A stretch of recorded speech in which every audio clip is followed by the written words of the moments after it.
This is a bomb calorimeter. This is the actual piece of equipment that researchers use to calculate the energy content of either biodiesel or maybe even the potato chips that you had for lunch today. When they calculate the amount of energy, they're going to calculate it in heat units, which would either be joules or calories. I want you to look at the bomb calorimeter inside here. You can see that there's a silver bucket. Water goes all in here, and this is actually the bomb, is the smaller silver cylinder. What you do is put your fuel sample in there, then these two electrodes are connected to the bomb. These provide the spark that will ignite your sample when your sample burns or combusts, that gives off energy. So how is the energy collected, or how did a scientist figure out how much energy is being given off?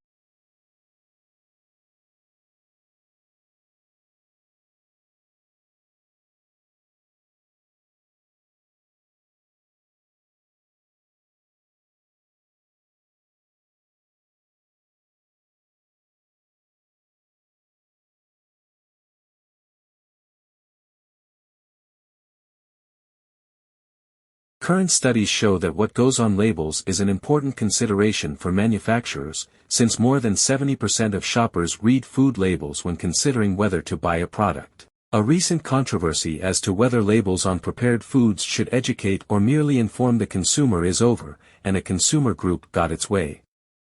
They had maintained that product labels should do more than simply list how many grams of nutrients a food contains. Their contention was that labels should also list the percentage of a day's total nutrients that the product will supply to the consumer, because this information is essential in planning a healthy diet.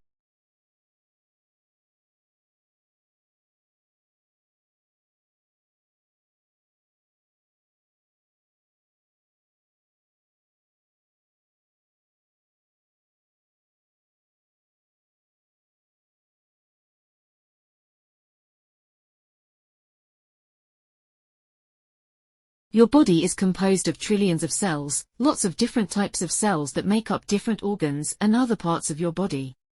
Your body is also where 10 times that number of bacteria call home sweet home. But don't be afraid, these bacteria do more good than harm to you.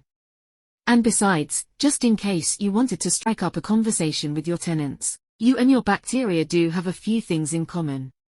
All cells share some common characteristics that make them living things.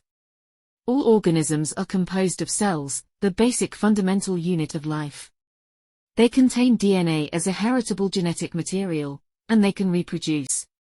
They transcribe DNA into RNA and translate RNA into proteins on ribosomes.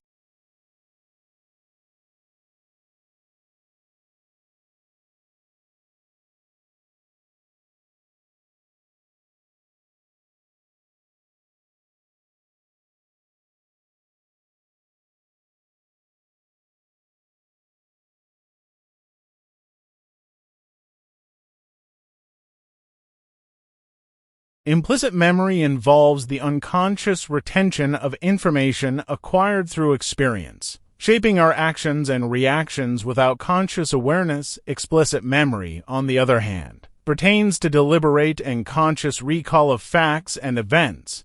These two memory types are governed by distinct brain systems, with implicit memory influencing skills and habits, while explicit memory supports learning, reasoning, and autobiographical recall. Both play crucial roles in shaping our behavior and understanding of the world.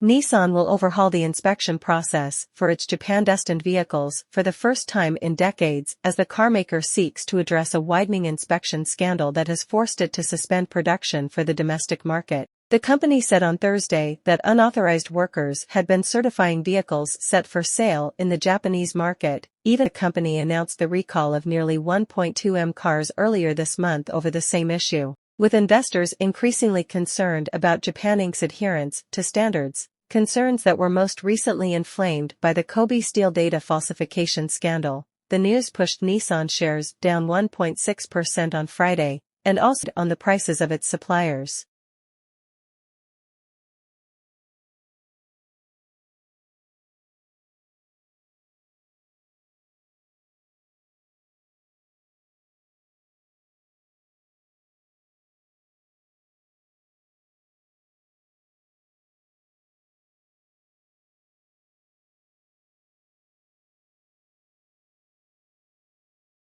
Over the past 10 years, Australian overseas departures have grown from 1.7 million to 3.2 million. This represents strong average annual growth of 6.5%. This paper analyses outbound travel demand to each destination country using the travel demand models of short-term resident departures. The models are specified in terms of a double logarithmic linear functional form, with overseas departures as the dependent variable and real household disposable income prices of travel and accommodation in Australia, and overseas and the exchange as independent variables.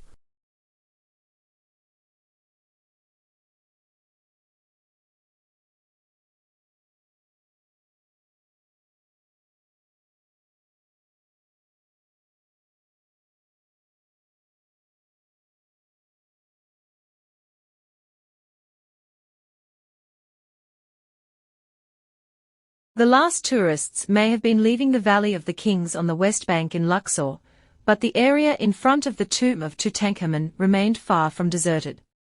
Instead of the tranquility that usually descends on the area in the evening, it was a hive of activity. TV crews trailed masses of equipment, journalists milled, and photographers held their cameras at the ready. The reason?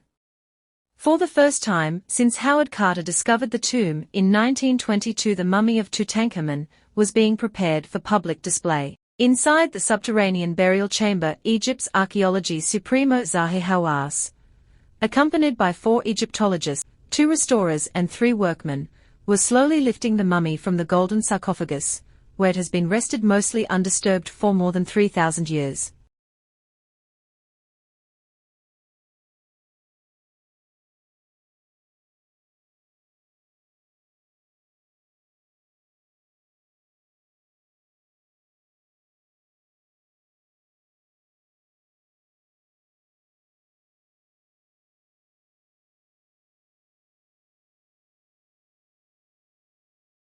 There isn't a financial director around who wouldn't like to accelerate cash flow by reducing debtor days, in other words, get customers to pay up faster. In Europe's top 1,000 quoted companies, nearly 1/4 of all invoices are unpaid at any point in time, according to recent research carried out by the ASF organization. This means they are sitting on a total of $274 billion overdue debt. Most of this is caused by poor collection practices. According to Jan Porter, ASF's managing director, you can set up all the systems you want, you can insist on water-light contracts and payment terms, the government can even introduce late payment legislation, but there are always some debtors who fail to pay on time.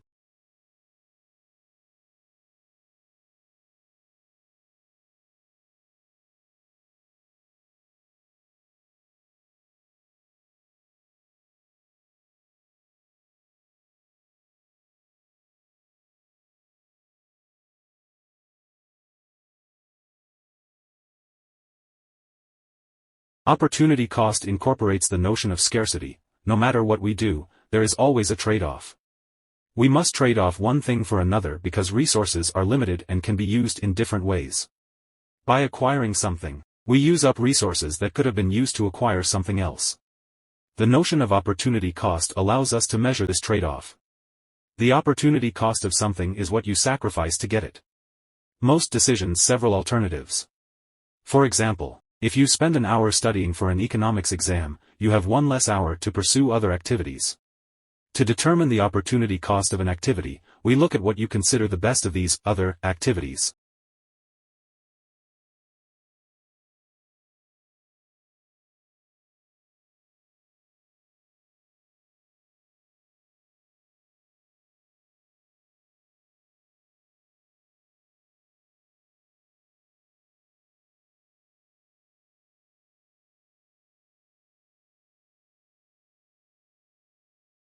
The emperor is the giant of the penguin world and the most iconic of the birds of Antarctica. Gold patches on their ears and on the top of their chest brighten up their black heads. Emperors and their closest relative, the king penguin, have unique breeding cycles, with very long chick-rearing periods. The emperor penguins breed the furthest south of any penguin species, forming large colonies on the sea ice surrounding the Antarctic continent.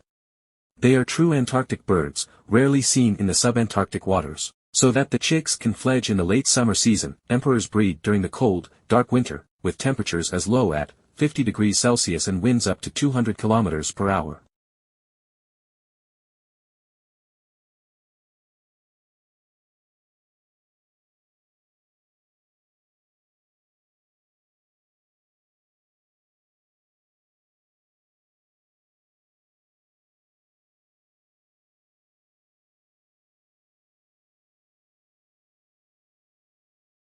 The importance of international studies and foreign language education for U.S. Economic and National Security Committee for Economic Development.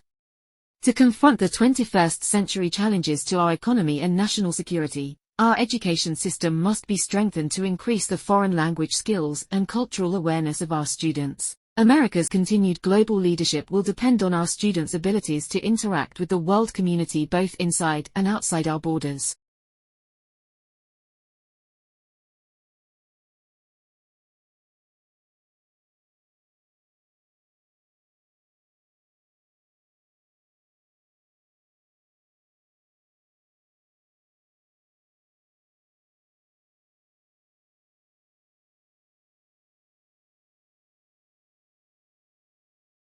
Formed a million years ago when low-density salt was pushed up through the much harder materials surrounding it, the Cardona Salt Mountain is one of the largest domes of its kind in the world, and unique in Europe. While small amounts of other minerals pervade the savory hill, the salt pile would have a near-translucent quality if not for the thin layer of reddish clay coating the exterior. The significance of the mountain was recognized as early as the Middle Ages when Romans began exploiting the mountain for its salt, which began to bolster the young Cardonian economy. With the invention of industrial mining techniques, a mine was built into the side of the mountain and a thriving facility formed at its base as excavators dragged enormous amounts of potash water-soluble salt from the innards of the hill.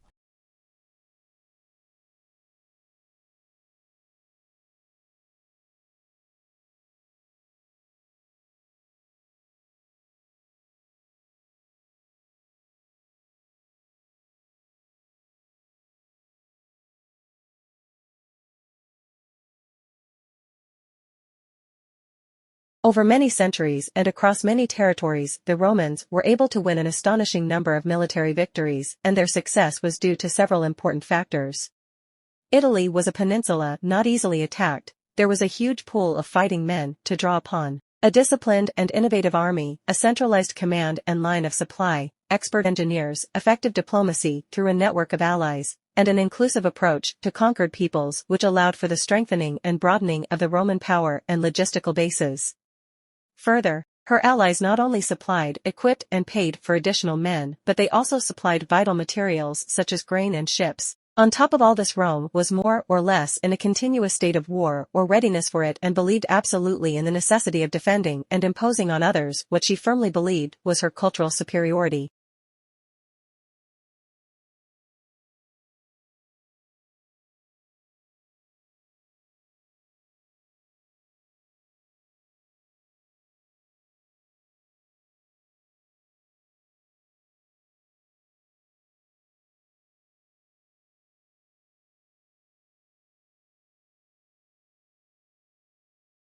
Part of the fun of experimenting with granular materials, says Stephen W.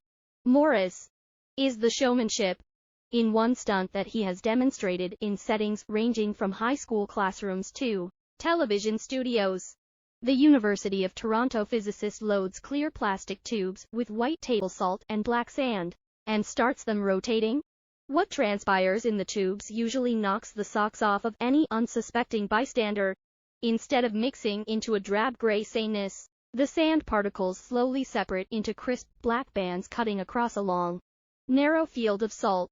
As the spinning continues, some bands disappear and new ones arise. It's a parlor trick, Morris says, not to deny its entertainment value. This demonstration of how strangely granular materials can behave is also an authentic experiment in a field both rich in fundamental physics and major practical consequences.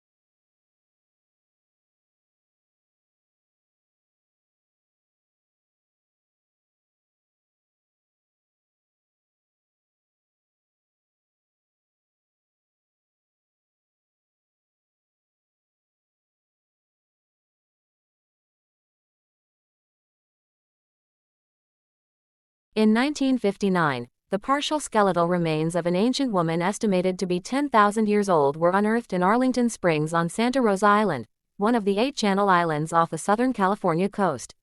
They were discovered by Phil C. Orr, curator of anthropology and natural history at the Santa Barbara Museum of Natural History. The remains of the so-called Arlington Springs woman were recently reanalyzed by the latest radiocarbon dating techniques and were found to be approximately 13,000 years old. The new date makes her remains older than any other known human skeleton found so far in North America.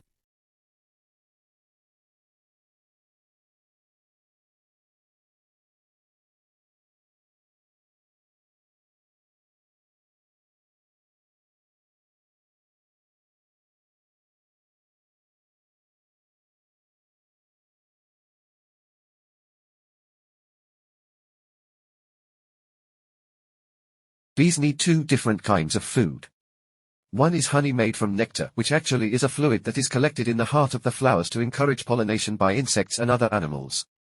Secondly, come from pollen. It is fine powdery substance in yellow, consisting of microscopic grains discharged from the male part of a flower or from a male cone. It contains a male gamete that can fertilize the female ovule, which is transferred by wind, insects, or other animals. Let us go with the honeybee from her flower to the hive and see what happens. Most bees gather only pollen or nectar. As she sucks the nectar from the flower, it is stored in her special honey stomach ready to be transferred to the honey, making bees in alive.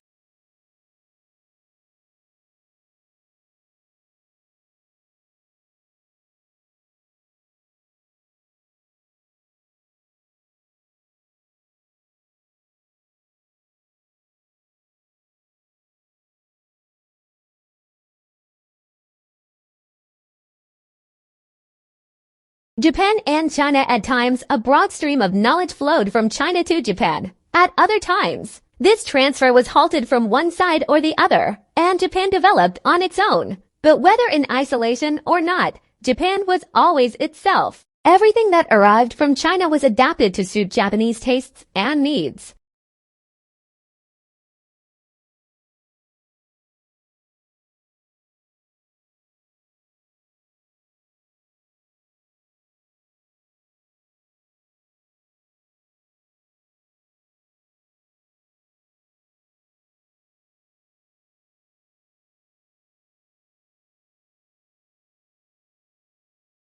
Since nutrition scientists are constantly making new discoveries, we need to revise our recommendations for healthy eating from time to time. However, nutrition is an art as well as science. It's an art because it requires creativity to develop a healthy eating plan for people who differ in their food preferences, beliefs, and culture, let alone in their nutritional needs according to their genes and life stage. As we discover more about how our genes and our environment interact, it's becoming increasingly difficult to provide a single set of dietary recommendations that will be suitable for everyone.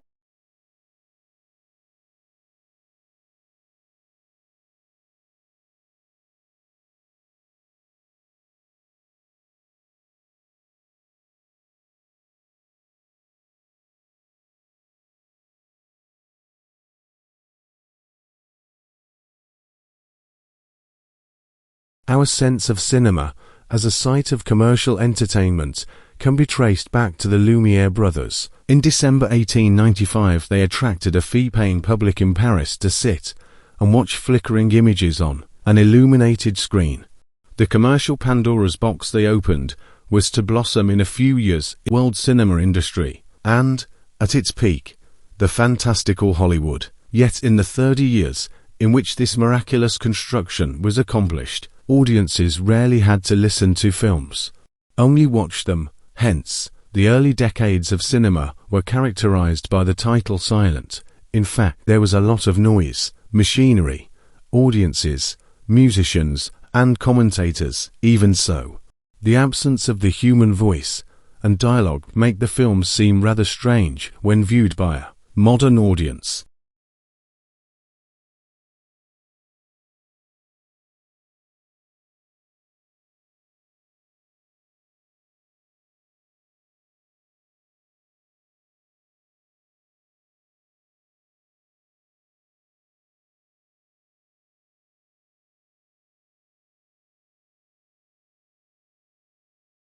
Recycling is the process of converting used materials into new products, reducing the need for raw resources and minimizing environmental impact.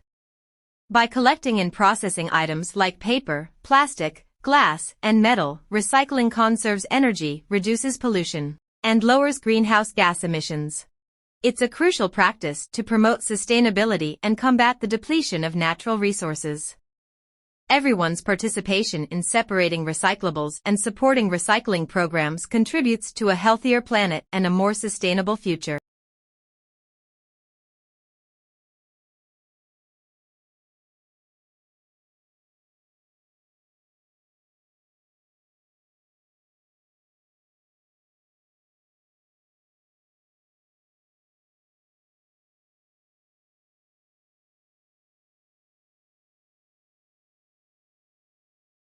When I enrolled in my master's course at Oxford last year, I had come straight from medical school with the decision to leave clinical science for good. Thinking back, I realized that I didn't put very much weight on this decision at the time. But today, I more clearly understand the consequences of leaving my original profession.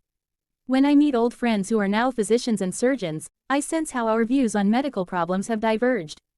They scrutinize the effects of disease and try to eliminate or alleviate them. I try to understand how they come about in the first place. I feel happier working on this side of the problem, although I do occasionally miss clinical work and seeing patients.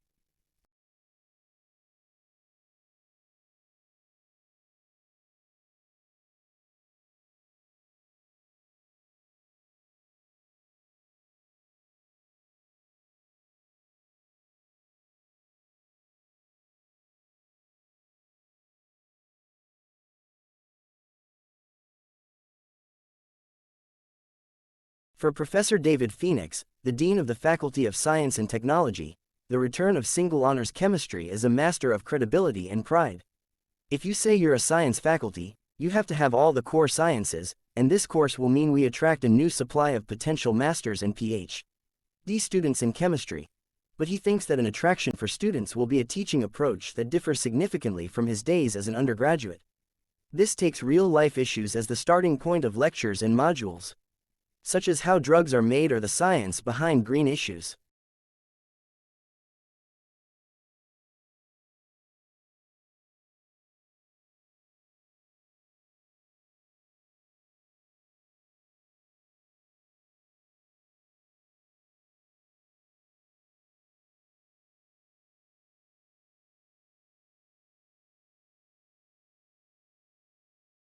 In the US, artists in the mid-1950s began to create a bridge to pop and a new style of art, strongly influenced by Dada and its emphasis on appropriation and everyday objects.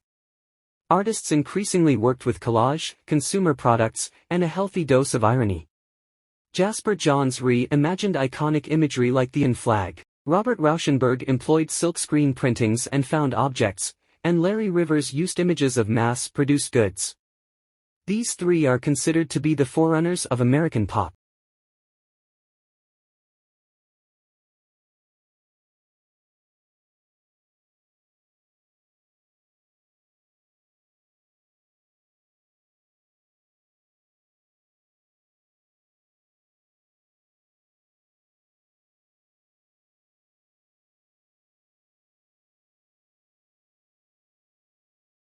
Allergies are abnormal immune system reactions to things that are typically harmless to most people.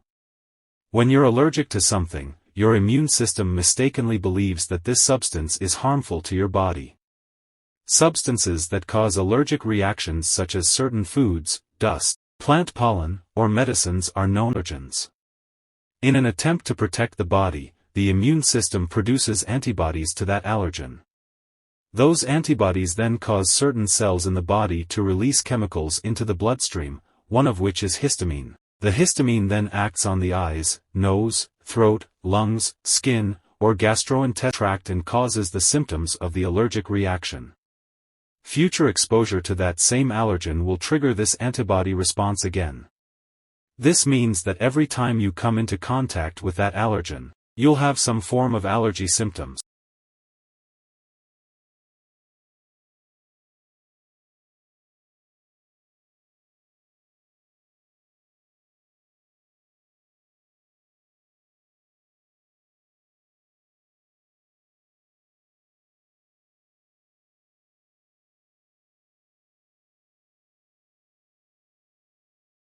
The foreign policy of a state, it is often argued, begins and ends with the border. No doubt an exaggeration, this aphorism nevertheless has an element of truth. A state's relationship with its neighbors, at least in the formative years, is greatly influenced by its frontier policy, especially when there are no settlers. Empire builders in the past sought to extend imperial frontiers for a variety of reasons: the subjugation of kings and princes to gain their allegiance, as well as handsome tributes for the coffers of the state, and the security of the core of the empire from external attacks by establishing a string of buffer state areas adjoining the frontiers.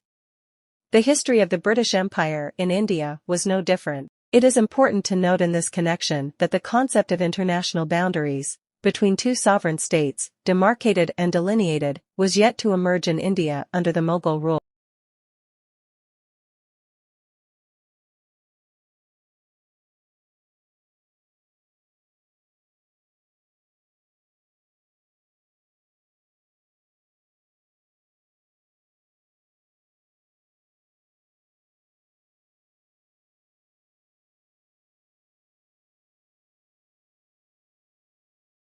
Film is where art meets commerce.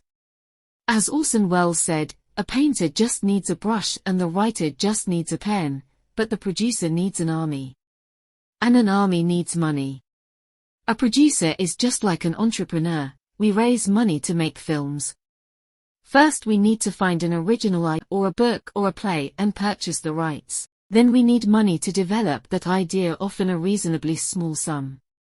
Besides, to commission a writer for the screenplay isn't something you would want to gamble your own money on, so you find a partner.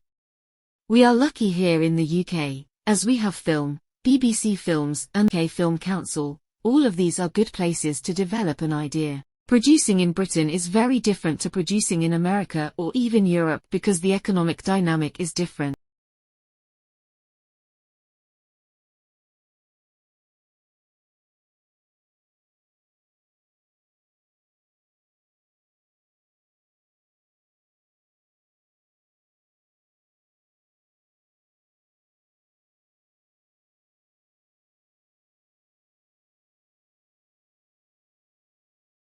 Language comes so naturally to us that it is easy to forget what a strange and miraculous gift it is. All over the world members of our species fashion their breath into hisses and hums and squeaks and pops and listen to others do the same. We do this, of course, not only because we like the sounds but because details of the sounds contain information about the intentions of the person making them. We humans are fitted with the means of sharing our ideas, in all their unfathomable vastness.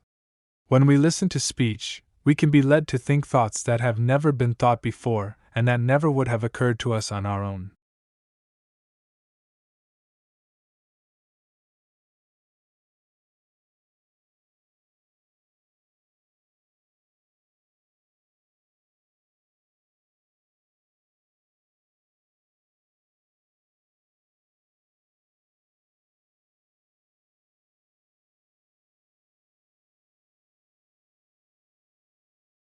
Distance learning can be highly beneficial to a large variety of people, from young students wanting to expand their horizons to adults looking for more job security. With programs that allow learners of all ages to take courses for fun, personal advancement and degrees, distance learning can meet the needs of a diverse population. Perhaps one of the most notable and often talked about the advantages of distance learning is the flexibility. The majority of programs allow students to learn when and where it's convenient for them.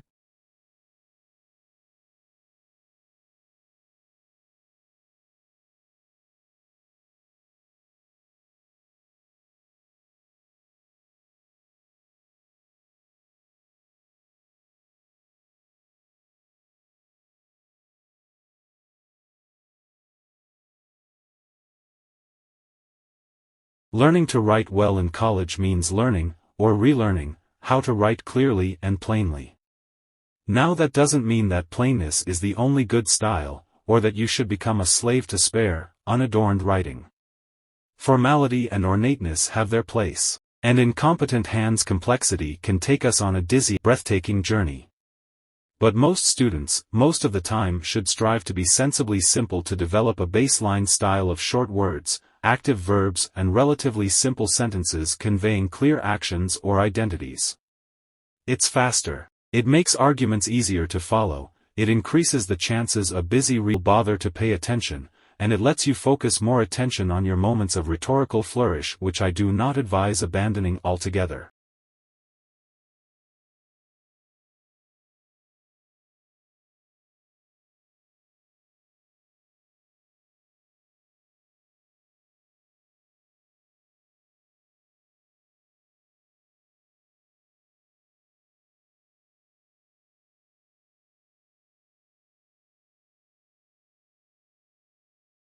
The process of delegation comprises the decision to delegate, the briefing, and the follow-up.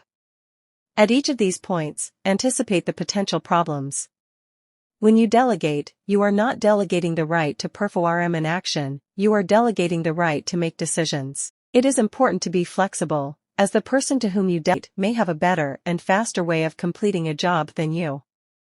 Overall responsibility for a delegated task remains with you. It is helpful to others if you can provide constructive/positive feedback on their performance.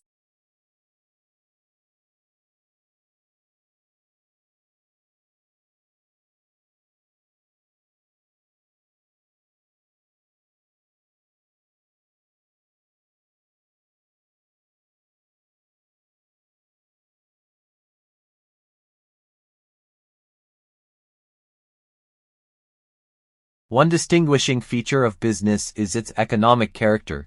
In the world of business, we interact with each other not as family members, friends, or neighbors, but as buyers and sellers, employers and employees, and the like. Trading, for example, is often accompanied by hard bargaining, in which both sides conceal their full hand, perhaps engage in some bluffing, and a skilled salesperson is well versed in the art of arousing a customer's attention sometimes by a bit of puffery to clinch the sale.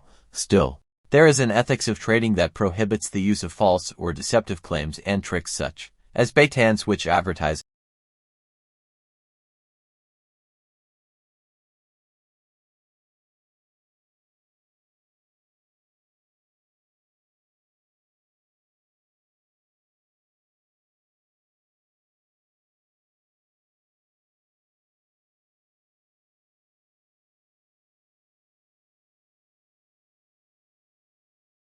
The nightjar's soft plumage and variegated coloring help it blend in with its surroundings, but it is the bird's own judgment in choosing the most sympathetic background that makes it a camouflage champion. Each bird chooses where to nest based on its specific patterns and colors, says camouflage researcher Martin Stevens of the Centre for Ecology and Conservation at the University of Exeter in Cornwall. Each individual bird looks a little bit different, he says. This is not a species-level choice. Individual birds consistently sit in places that enhance their own unique markings, both within a habitat and at a fine scale with regards to specific background site.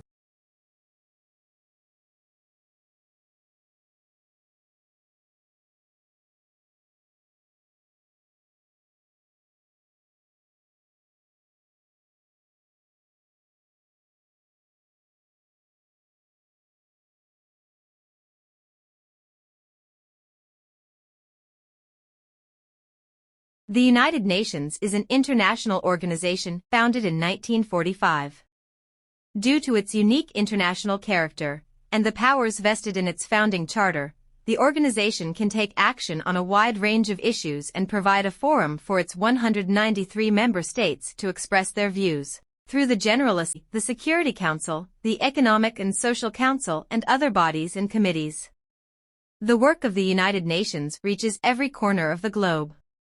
Although best known for peacekeeping, peacebuilding, conflict prevention, and humanitarian assistance, there are many other ways the United Nations and its system, special agencies, funds, and programs affect our lives and make the world a better place.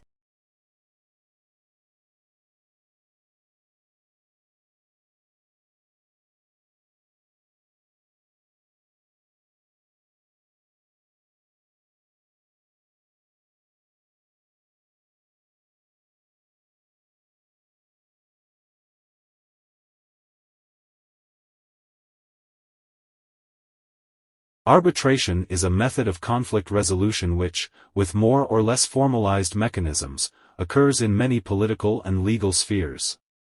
There are two main characteristics to arbitration. The first is that it is a voluntary process under which two parties in conflict agree between themselves to be bound by the judgment of a third which has no other authority over them. The judgment, however, is not legally binding. The second is that there is usually no clear body of law or set of rules that must apply. The arbitrator is free, subject to any prior agreement with the conflicting parties, to decide on whatever basis of justice is deemed suitable. Arbitration has been used successfully, for example, to decide on disputed borders between Israel and Egypt, where local history was a major part of the arbitrator's decision.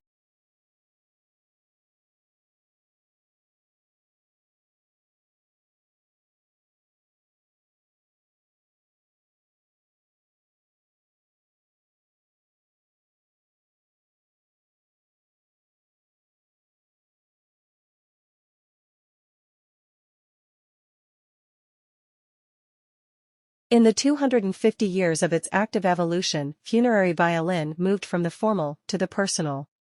It is clear from the earliest accounts of the form that its role during the 16th and 17th centuries was largely heraldic, to exemplify the continuity of the social structure. The few works that have survived from this period have been surprisingly unemotional and at times overtly grandiose.